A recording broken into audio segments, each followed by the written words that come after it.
I hate poetry, by the way. Just saying.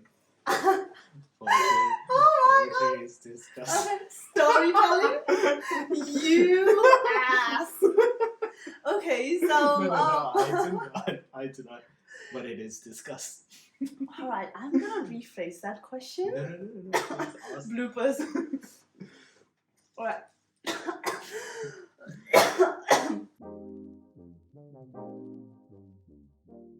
When you moved to Australia, right? So when you started like your university here, what was your one mindfuck moment? So like the culture shock where it's like, oh damn.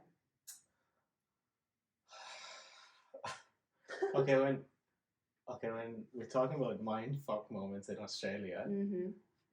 I think it would be unfair to like condense it to one single answer. But probably we can talk about those things later. But Yes. when I stepped, like, are you talking about the very initial days? Like the one moment you're like, oh, okay, my mind is fucked. Oh, okay. I think if you're talking about initial days when I was still trying to get a grip as to Australian culture, because Western culture we're somehow exposed to it through movies and all that.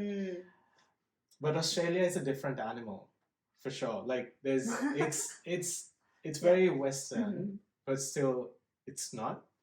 They've got their own thing going. Yeah, true. And for me, it has to be when it's quite wholesome, actually. So it was, I think, New Year's Eve, the very first year that I came here, and I was walking through the streets of Hobart because the city is going nuts. Everyone's around, everyone's making merry, drinking, just having fun. I was just walking through the city with some friends, and then there's this man who came out of nowhere. Yeah. People whom they term as bogans, a word which I never actually knew until then.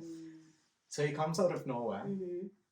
He's clearly having a great time. He's had a few drinks. I think he has a flask in his hand. He's just sipping out of it. I think he's just got one or two teeth hardly brushed in his lifetime. That's not important, but just to give you a description. He has a cap that's half turned around, and he comes up to me. He holds my shoulder. Yeah. And before I say what he actually did, there's always been this uncertainty about Australia and racism, because I think there was like a flurry of attacks or early 2010s or something. So in India, it was a big thing that Australia is a racist country. And I think they blew it out of proportion a little bit, and people were actually afraid, but it's not the same case anymore. So he does that, and memories of this have come to him like, whoa, am I experiencing something like that? And he looks me in the face, and he screams into my face saying, mate, anyone gives you any of that bullshit racism shit, come talk to me, I'll sort them out. And I was like, fuck yeah, you're the hero. Oh my god. That was my moment for New Year's. Like, that was crazy. Oh, really? I thought he was the bad guy, but like he's the hero. It can be so deceiving. Yeah, oh god. It can be so deceiving. But for me, I think in terms of that, apart from like maybe one and a half incidents, apart from one and a half incidents, I would say that I've generally had a good time here. I haven't had any issues. So your moment was that having a preconceived notion that this country is kind of like racist, but then having an experience that's a bit completely different? Yeah, I wouldn't say I had the preconceived notion, but it was more like what media was pushing into our heads. And when he put his arms on my shoulder, that's what flashed in my mind. Oh, but I was like, but that's not what had happened. Yeah. So.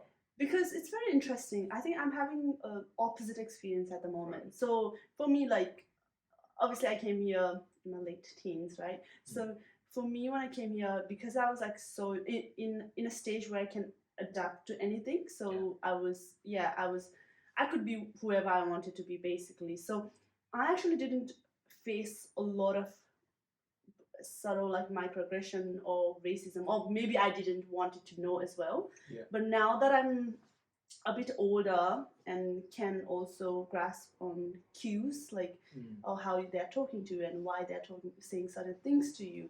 I do feel there is a little bit of like underlying thing where you're from. Sure. So it's very interesting. Yeah. That's a good one though. Yeah, but I totally agree with what you say. It can be so subtle and so. So here's another question for you. Of course, we one thing that's common between us is our love for storytelling. And obviously, you have this career path, like you're studying astrophysics, right? How does storytelling that comes in play, I guess, or in your future or in career? Good question. Like I keep thinking about it, and people ask me about this at times as well. They ask me what I intend to do in astrophysics, and I just say that I'm going to stop doing astrophysics and start writing short stories or something once I'm done. But I think it's much more complicated than that. Yeah. For me, like the storytelling part is going to be a core part of what I do going forward, necessarily, career or no career, because it's just fun to do. Yeah, it's just interesting to do that. And like you have been a great poet through the years as well. And for me, I find poetry a little hard to do, to be honest. that's the main thing. But, oh my god, try stand-up comedy. Yeah, I tried to do a couple of times. It's awesome fun because like it's very reactive. Yeah. Poetry is not that reactive. I think it's just. I think it's just absorptive in a way, like. Absorptive. Yeah. Yeah. I don't know. I don't even know if that's a word. I don't think that is, but we're poets. We make words. Yeah. But the thing, for me, I would say storytelling. The reason I like to do it is one, I like to play around with reality. Yeah. Just twist it a little bit and see what kind of consequences we can get from that, and see majorly from these twisted surprise plots what kind of reactions it evokes in audience. Because I know that literature, poetry, or music, or storytelling, or stand-up comedy can be something that's a very personal thing as well. And stand-up comedy, of course, you're doing it in front of an audience, but other forms of literature, people write poems for themselves, which they don't prefer to share, which is perfectly fine and perfectly normal. And stories also. For me, it's quite the opposite. I like to write to see people's reaction. And sure. For me, the biggest, the high moment for me would be when, after listening to my story, someone comes up to me and asks, "Was that a real story?" So that, I would say, is my metric of success. They don't say it's a great story, good story. Yeah, I loved how you did that little twist in the plot. Hey guys, thank you so much for watching this episode on YouTube. Catch the full content on Spotify. Now. Out now.